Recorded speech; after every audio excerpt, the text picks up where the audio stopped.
امروز میخوایم با هم یه نگاه دقیق تر بندازیم به یه سند خیلی کلیدی توی مناقصه های ایران. سلام. بله، بخشنامه معروف تجزیه بها. شمارش هم هست 96 12 235 791. دقیقاً. منابعمون هم خود متن بخشنامه است و یه سری توضیحات که همراهش اومده. میخوایم ببینیم اصلاً این چیه، چرا اینقدر روش تاکید میشه و خب چطوری کار میکنه. آماده این؟ حتما. اولش خوبه که بدونیم این بخشنامه جاش کجاست تو سلسله مراتب قوانین. خب ما قانون اساسی رو داریم، بعدش قوانین مجلس، مصوبات دولت که میشه آیین‌نامه ها و بعد میرسیم به همین بخشنامه ها و دستورالعمل ها. اینا رو معمولاً دستگاه‌های دولتی میدن که بگن اون قوانین و آیین‌نامه های بالادستی رو چطور باید اجرا کرد. پس مثل یه جور دفترچه راهنماست در واقع. دقیقاً، یه راهنماست که البته نباید با اون بالادستی ها مغایرت داشته باشه. و این بخشنامه 123 250 79 که مال سال 96 هست جزو بخشنامه های لازم الاجراست، یعنی باید حتما رعایت بشه. خیلی خوب. پس یه راهنمای رسمی و مهمه. حالا کجاها دقیقاً کاربرد داره؟ یعنی برای همه مناقصه ها لازمه؟ نه، لزوماً همه جا. ببینید، عمدتاً توی مناقصه های عمومیه یا حتی وقتی ترک تشریفات میشه، یعنی مناقصه به اون شکل برگزار نمیشه. خب به شرط اینکه اولاً برآورد پروژه بر اساس فهرست باها باشه و دوم اینکه مبلغ برآوردش از یه حدی بالاتر باشه، یعنی از نصاب معاملات متوسط بیشتر یا مساوی باشه. آها، نصاب متوسط. پس پروژه‌های کوچیک چی؟ برای پروژه‌های کوچیک‌تر، یعنی زیر این نصاب، دیگه الزامی نیست. بستگی به نظر خود دستگاه مناقصه گذار داره که بخواد یا نه. و هدف اصلیش چیه؟ این همه جزئیات برای چی لازمه؟ هدف اینه که به یه قیمت منطقی برسیم. یه قیمتی که توجیه پذیر باشه بر اساس نرخ‌های متعارف بازار و اونم با در نظر گرفتن نوع کار و حتی محل اجرای پروژه. منطقی به نظر میاد. خب بریم سراغ خود عبارت تجزیه بها. این یعنی چی دقیقاً؟ تجزیه بها خیلی ساده، یعنی شکستن قیمت. قیمت واحد هر ردیف کاری رو میشکنیم به اجزای کوچیکترش. اجزای کوچیکتر یعنی مثلا چی؟ یعنی مثلا چقدر مصالح لازم داره، چه نوع مصالحی، با چه قیمتی، چقدر نیروی انسانی میخواد، چه نوع کارگر یا متخصصی، چه ماشینالاتی لازمه و هزینهشون چقدره، حتی هزینه حمل اینا تا پای کار. همه اینا برای همون ردیف خاص. پس خیلی جزئی میشه. این به چه درد میخوره؟ خب این به پیمانکار کمک میکنه که وقتی داره قیمت میده خیلی دقیق‌تر حساب کتاب کنه و چیزی رو از قلم نندازه.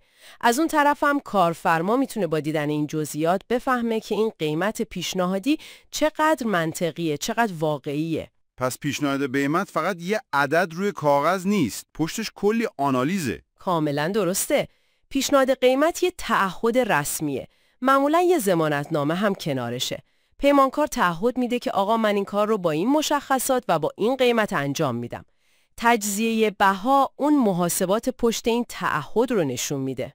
توی این آنالیزها خیلی وقتا از هزینه بالاسری هم حرف زده میشه. اون چیه؟ یکم توضیح میدید؟ حتماً. ببینید، هزینه‌های بالاسری هزینه‌هایی هستند که نمیشه مستقیما گفت مال فلان ردیف کاری خاص هستند. یه جوهایی هزینه‌های عمومی ترن. عمومی تر؟ آره. دو نوع اصلی داره. یکی بالاسری کاره که فقط مربوط به همون پروژه است. مثلا هزینه دفتر فنی توی کارگاه یا هزینه بیمه خود پروژه. خب یکی هم بالاسری عمومیه که بین همه پروژه‌های اون پیمانکار مشترکه.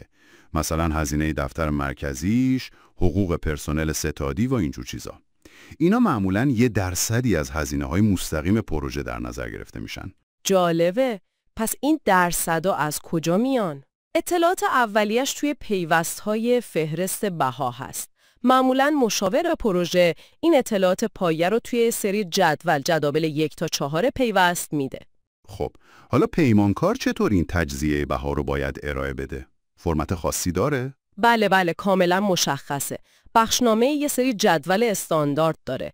جدول 2 مهمه. شامل ردیف‌هایی که از نظر پولی سنگین ترن. معمولاً تا 50 تا ردیف با بیشترین قیمت کل. اوکی. پیمانکار باید آنالیز قیمت این ردیف‌های مهم رو طبق یه جدول دیگه، جدول 5 ارائه بده. یه بخشایی مثل شرح ردیف و مقدارش رو مشاوره پر میکنه، ولی اون قسمت اصلی آنالیز قیمت، یعنی نیروی انسانی، مساله، حمل، ماشینالات، اینا با پیمانکاره. پس کار پیمانکار اینجا خیلی دقیق میشه. دقیقاً. یه نکته جالب دیگه هم هست. اگه پیمانکار تخفیف بده، یعنی قیمتش از برآورد کمتر باشه، باید یه آنالیز دیگه هم برای هزینه‌های بالاسری بده. آنالیز برای تخفیف چطوری؟ باید نشون بده که چطور میخواد این کاهش قیمت رو جبران کنه. مثلا شاید بتونه هزینه بالاسریش رو کم کنه، ولی خب اونم سقف داره، حداکثر 10% میتونه بالاسری رو کم کنه. چه جالب! پس حتی تخفیف الکی هم نمیشه داد. باید پشتش محاسبه باشه.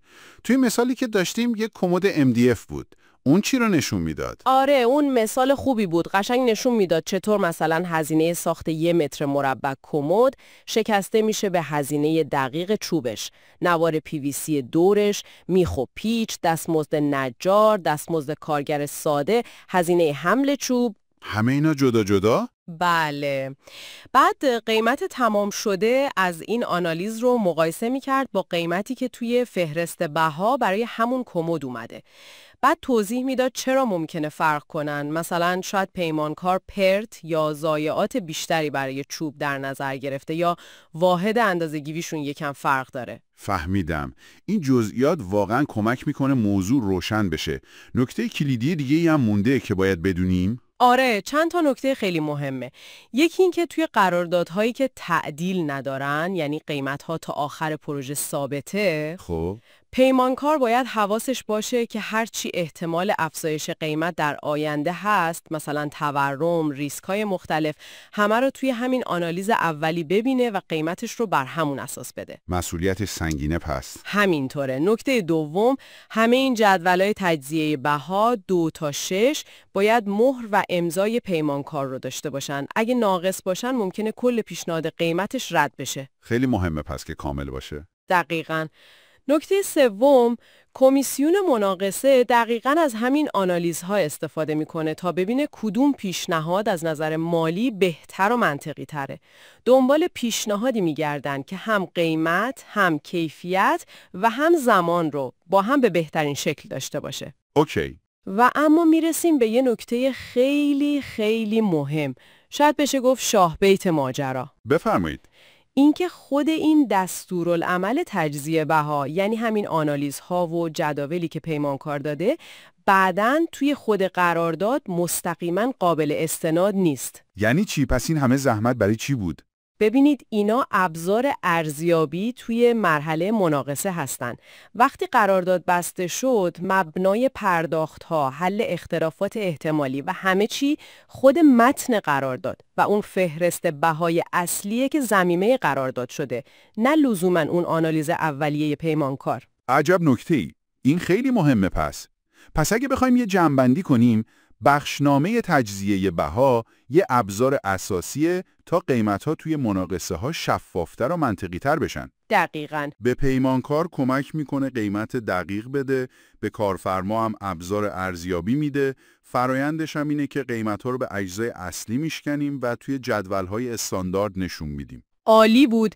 و فقط اون نکته آخر یادتون نره که این یه ابزار تحلیل قبل از قرارداده، نه مبنای اجرای خود قرارداد. کاملا مشخص شد.